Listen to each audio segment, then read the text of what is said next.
Senior सहाफ़ी और तज्ज़िया car हबीब इकराम ने दावा किया है कि डील की बातें गलत नहीं हैं, डील या साजिश हो रही है, ताहम अभी ये फाइनल नहीं हुई।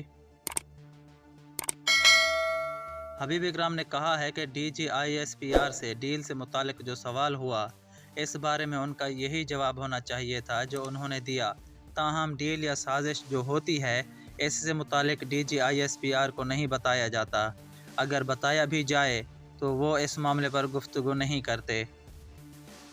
हबीब इकराम ने कहा है कि अफसोस के साथ कहना पड़ता है कि डील की बातें सच हैं। इस साल जो ख़िज़ां का मौसम आएगा, इसमें कुछ ऐसे वाक़यात होंगे जिसका खाका तैयार किया जा रहा है। इस खाके में नवाज शरीफ पीपल्स पार्टी का अपना अपना मौक़िफ़ है।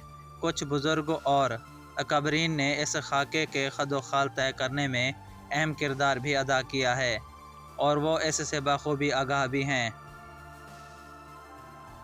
सीनियर तज्ज़ियाकार ने कहा है कि अभी तक ये डील फाइनल नहीं हुई क्योंकि इसमें बहुत सी ज़मानतों की ज़रूरत है, जिसके लिए पाकिस्तान से बाहर के चंद लोगों की बात हो रही है। अभी तक ये बात है कि डील हो रही है। हबीब इकराम ने कहा, इस तरह की डील को साजिश समझता हूँ।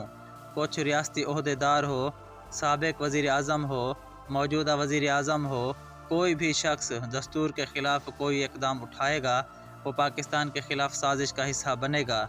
इसीलिए हमारी दुआ है कि अल्लाह ना करे कि कोई डील हो। हबीब इकराम ने ये सारी बातें 7 जनवरी को ऑन एयर होने वाले अपने प्रोग्राम इख्तिलाफी नोट में कहा। इस प्रोग्राम को दुनिया टीवी के यूट्यूब चैनल पर अपलोड भी किया गया, मगर बाद में इस प्रोग्राम को चैनल से हटा दिया गया।